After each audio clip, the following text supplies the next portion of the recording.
Okay, we're off to a bad start. Hello and welcome to another video. I got some my stuff out of storage, so that's why everything looks a little different. I'm sitting on a bed. We're talking about Coheed and Cambria today. Um, Coheed and Cambria. Well, what a band. What what a band that was. Very fun to listen to them, by the way. Coheed and Cambria. If you don't know them, they are kind of a progressive rock band that adds the elements of heavy metal, emo, which I didn't believe when I first listened to it, but listening to like the debut record, I'm like, okay, that's definitely something that would be considered emo, and going forward is and whatnot. Uh, and some classic rocks inspired stuff, like stuff you would hear from like Led Zeppelin and whatnot. Um, Claudio Sanchez and Josh Eppard are like what I would consider the two most important people in the band, with the oh god, with the other guitarist as well. I don't remember his name, but he played an integral role. So we're talking about that today, and I'm excited to do so. So, Coheed and Cambria. My first exposure to them was Welcome Home. I remember that song. It's tops as one of my favorite Coheed songs from Great Apollo I'm Burning. And then I watched Josh Eppard on Drumeo, and I became known from Comatose, The Crowing, uh, Burning Man, or whatever song they have. They have some pretty long song names, like not Megadeth long, but like definitely a little bit. It's a little bit up there. Um, so yeah, we're talking about it. So first record, believe it or not, was recorded in a bedroom. Uh, the band started back in '95. They didn't release. Yeah, I don't really know what they were doing at that time, but from their first album that was recorded in the bedroom, a bunch of eager kids, you would hear a lot of like the progressive rock, but they in there the elements are there, while having the what is it, the term for this, the recording production as an emo record, because it's not polished. This is the very raw emo stuff that I didn't think that Coheed and Cambria were capable of on my first listen. Remember, I came in at Great Apollo I'm Burning. Well, Welcome Home, sorry. Um, and hearing that production was actually phenomenal. But then you hear something from their debut record, it was like, okay, okay, yeah, it's that's something. It's a very good record, though. I'm not gonna lie. It's There's definitely those heavy metal influences as well. Like the screaming is there, um, and they have the average of like prog rock songs. It's like 5 to 7 minutes at most. I There is no skips. The same can be said for their second record, and that did incredible. That was also a very that was a little bit more polished while still having those emo influences, with also the uh the production pumped up, and all up until like, what was it, their fifth record, I think they dialed back on like the compilation, because as you know, Claudio Sanchez writes the Armory Wars. He's the main man behind that, and that's what most of the records for Coheed is based around. It's a compilation of like these different characters, and that's how Coheed and Cambria came together, like the band name, and it was based around characters that Claudio wrote, Coheed and Cambria. Coheed is the father and Cambria is the mother. So, A Favor in the House of Atlantic was honestly it's their best song on there. I mean, if you think about it, Claudio he stated himself, he is more of a guitar guy than a frontman. He's definitely, that record is, and the first one is guitar riff based, and it's really, it's really heavy. The prog elements are starting to show, and the record itself did incredibly well.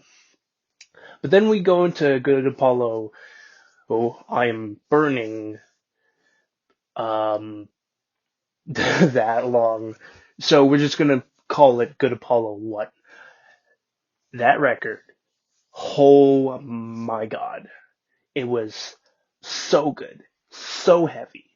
It was super, it was, oh my god, it was superb. Like, honestly, you could not have told me that this band, who started out in a bedroom and recorded in a bedroom, mind you, would make a masterpiece like Good Apollo, I'm Burning one. And it has everything any Coheed and Cambria fan could ask for. It's proggy, it's heavy, it's also emo with a hint of pop punk, with the emphasis of, going down on the stripped down sections, and some of the songs you can hear an acoustic playing. That also being the closing number on the second record, having acoustic while kicking in with the guitars. Um, and this would be the last record that Josh Eppard would be on. Now, he was in a band called Three with his brother, and that's how he became to, be the drummer that he was. And he had a serious drug problem, and that's when he decided to do the, you'd have to look at the Drumeo session, uh, to, know what I'm talking about. But basically, he made an outreach, because, as he said, there's too many people losing their lives to fentanyl, cocaine, all these drugs and whatnot.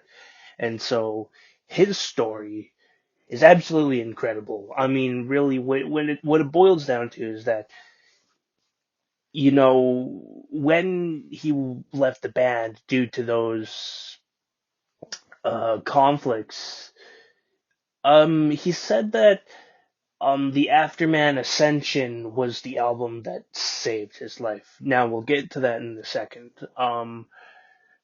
Their it was their seventh album that they went in a non-compilation way, probably. I don't know, but as you can tell, I did some research on it, but I'm getting my stuff mixed up and I'm not remembering. Anyways, so he leaves the band. Chris Penny from who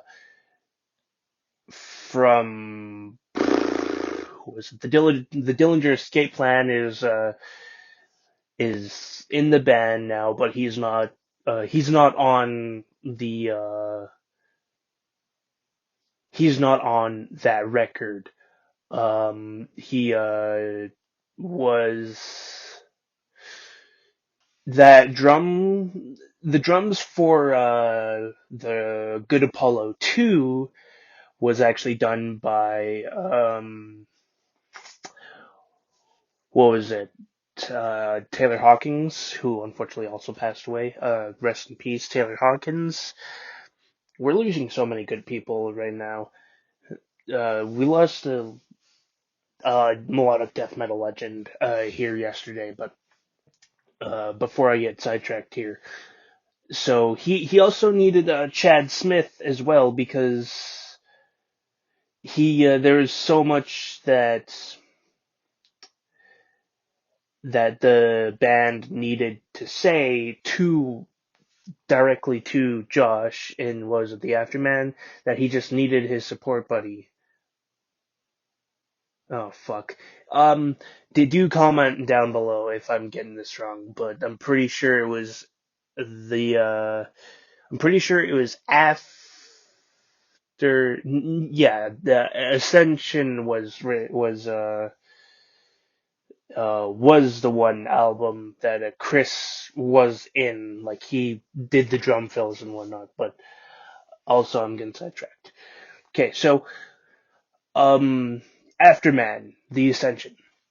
This is the album that saved um Josh's life. Now, Josh was already in this rolling in the deep, as Adele says, with fentanyl and heroin and just being a massive druggie.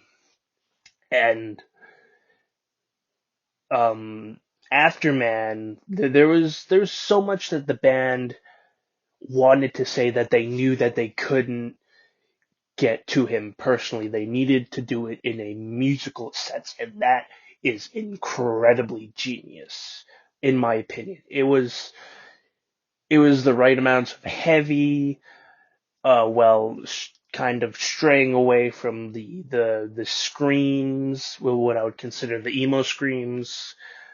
Um, Ascension is a masterpiece. It was unfortunately it was an unfortunate cover, as Josh said in Drumeo, but it was it's a great leeway for anyone who's interested in Coheed. Like the Afterman Ascension is the album to get into. Well, I would say start off with Good Apollo I'm Burning 1 and 2 because those two are masterpieces in their own rights. The Afterman Ascension is incredible. Like there's nothing like it, and I'm sure there never will be anything like it.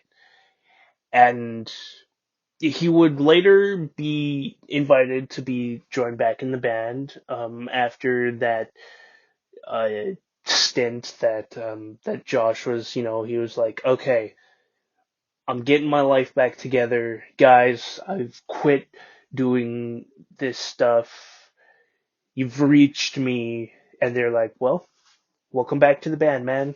And it was, and I don't know if it was like that easy for Josh to be entered into the band, but I feel like when they were away for that long, because he left in like 2006, and then he was asked to be in the band after Chris Penny left.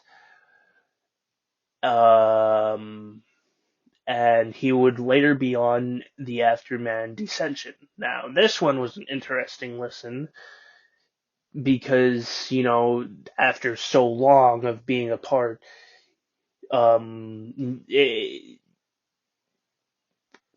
you'd think he wouldn't be that much straight away from, like, how he was as a drummer, as to my understanding, he did a little stint in the hip hop scene. He was under the name Weird Science, and he did fairly well with under this pseudonym Weird Science. So that's what he did for a little bit.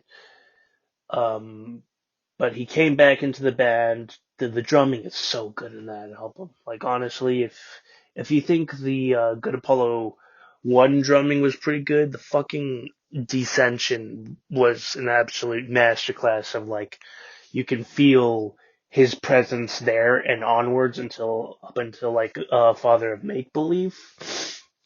But and then we get into, what was it, The Color of the Sun, and I'm pretty sure, correct me if I'm wrong, but I'm pretty sure that this is the album that they did not. This is like the first non-compilation album, like the non-canon version of the Galaxy Wars. It's I mean, Coheed and Cambria can pump out a record and make it good. I mean, it's what you would ask for. Now, a lot of Coheed fans will tell you that going forward, they kind of, you know, gone down. I'd say that the return of Josh Eppert actually helped that. I mean, their writing stayed relatively the same. Claudio Sanchez still sounds strong, and after a while, and after that, they kind of got their footing back in. And after what happened with Chris Penny, um, or whatever happened between them, whether it was obligations or conflict within the band, yeah, they probably wanted an original drummer, like to carry that flame because he was the man behind the kit who was the powerhouse along with Claudio Sanchez. Anyways, and then we get into Unheavenly Creatures, which kind of brings back the more it brings back the heavy metal influences again. Not saying that it never went away, but you hear the obvious screams that they did, um, and it seemed like they were back with that. Very very influential record, one of my personal favorites. An hour long, but I'm not complaining. You'd usually typically go in like 50 and 53 or 40 minutes, which I'm not complaining. Like an hour of music to digest was a lot. There was definitely a lot to work with. It was very good, very heavy as well. Um, Important to the story of the Galaxy Wars, I'd imagine, but so is every other album going forward. Um, Not, I can't really say enough. And then we get into Vax's, a whole fucking lot of like words in there. It's a mouthful. You'd have to search it up. It's also you hear the pop punk influences. I didn't really hear much of it. I mean, Good Apollo and Good Apollo 2 definitely had those pop punk influences, but I feel like Comatose is just a straight up emo song. Like it's just there. I mean, it's fast. I mean, fuck, like Josh Shepard's single pedal drumming, making it sound like a double bass. I mean, that's that. It was crazy. And then we hear um again more of the heavy metal influences, the screaming, whether it's influenced by emo or not. They have um those riffy stuff in that record, super well produced as well. And then we get into Father of Make Believe. I remember when songs were coming out. I don't remember which song I listened to. I think it was Year of Tomorrow, wasn't it? That came out first. And then I heard that song, I listened to it, and I knew right away that it was going to be a fantastic record. And boy, howdy, is it ever a fantastic record. I mean, Father of Make Believe has everything that you could ever want in a Coheed record. It balances the right amount of classic rock. It balances the right amount of pop punk. Goodbye Sunshine is probably ska influenced, just the way the progression is going. Sunny Boy is a straight up thrash song. Like when I heard that, I was blown away when Claudio was like, kind of screaming. I was like, "What the hell? That is so that was crazy." That that he did something like that. That's something you would never expect from a Coheed and Cambria record at all. From my understanding, it was critically acclaimed. I'd say that they went back to basics with that album. Definitely a good thing because I'm getting a lot of Good Apollo 1 and 2 vibes from it. I mean, it's heavy, it's riffy, it's everything any Coheed and Cambria um, uh, fan would ever want. I would also recommend this album if you want to get into them because it just has the right amount of everything that they want to do. Prog, heavy metal, emo, pop punk, just all of that. What they do with the classic rock guitar influences. It's so well done, and it's also very well produced. It doesn't feel like it was over polished. It's definitely a fantastic record that I would recommend. And searching for tomorrow, that was the first song that I heard that made me be like, yeah, this is gonna be a fantastic record. Searching for Tomorrow is the first song that I heard from them, from their new album, and oh boy, was it ever good. Searching for Tomorrow was just crazy. It was something else. But that that pretty much wraps it up. If you liked it, like, comment, and subscribe. Also share with your friends as well. I did a Billy Talent video. If you are above 18, please do watch that video because it got age restricted on my behalf because I swore. But I'll see if I can, you know, let this one slide because that video didn't do very well. But do check out that video if you're above 18. Again, like, comment, and subscribe. Comment down your thoughts about Coheed and Cambria. Um, and next video is going to be about At the Gates. Spoiler alert. So I'm going to take my time to grieve with that one because we lost Thomas Lindeberg. But yeah, this was about Coheed and Cambria. Thank you so much for watching.